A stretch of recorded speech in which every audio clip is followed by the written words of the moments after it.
What is a friend? A single soul dwelling in two bodies.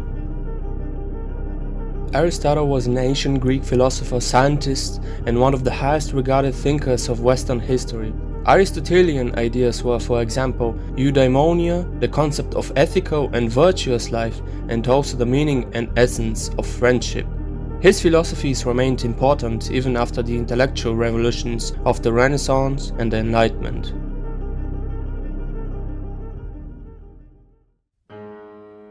Friendship of pleasure.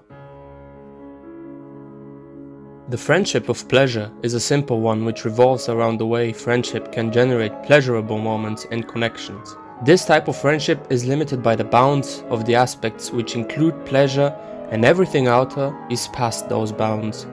That means that once the pleasure which can be experienced throughout is gone, then does the whole friendship also evaporate. Aristotle claims that it is not an optimal friendship, but a friendship nonetheless. An example, as per Aristotle, is a childhood friendship, which revolves around play and fun.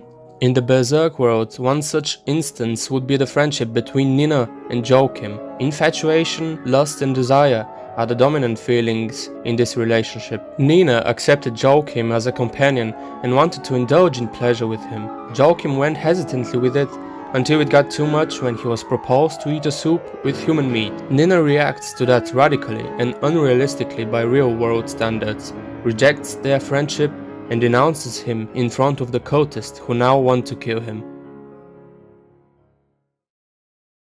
Friendship of utility. The friendship of utility is one where the usefulness of the other person is central to the friendship. Only when your friend can fulfill some kind of task that you yourself don't or can't do, then the friendship stays stable.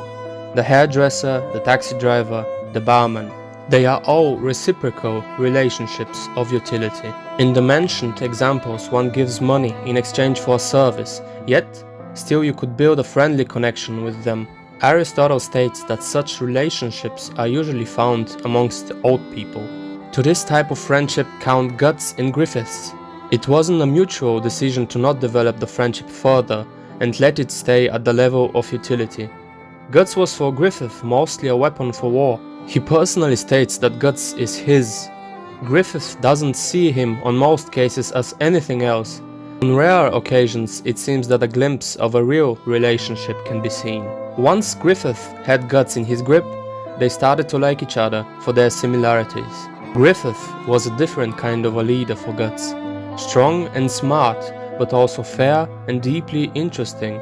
Guts might have seen some reflections of himself in Griffith. Qualities which they share are many. Battle intelligence, battle prowess, introversy. Guts for Griffith was a fascinating figure. He had immense relentlessness and fierce fighting spirit even against all odds that prompted him to acquire Guts to his army. They understood each other. Guts the explicit outsider and Griffith the implicit one. Griffith, as many of us in real life, got upset when Guts seemingly decided to abandon their friendship and the band of the Hawk. Griffith is extremely possessive, especially when it comes to Guts. Guts' departure meant a lot to Griffith after he lost in the duel. Maybe for Griffith, his ambition and power was more important than his friendship with Guts, and that seemed to be drastically slipping away in that one moment, the lost duel.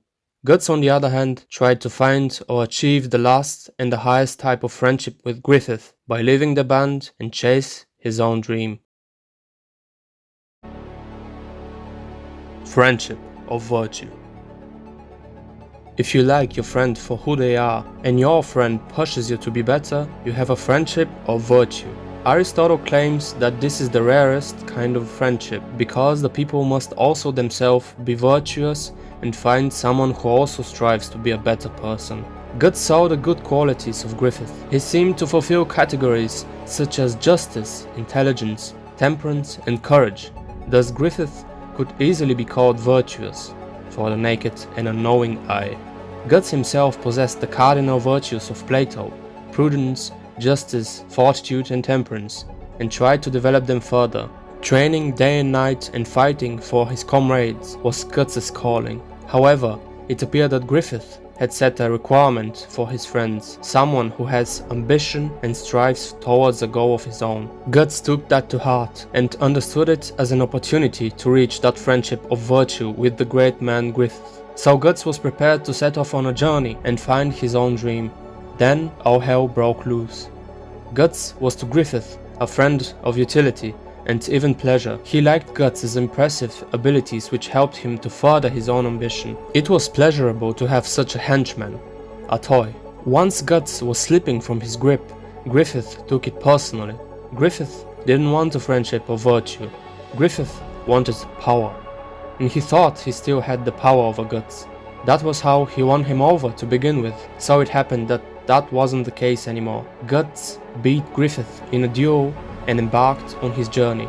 For Griffith, it wasn't only the end of their friendship, but the ruin to his life. His fascination for Guts was too immense and powerful.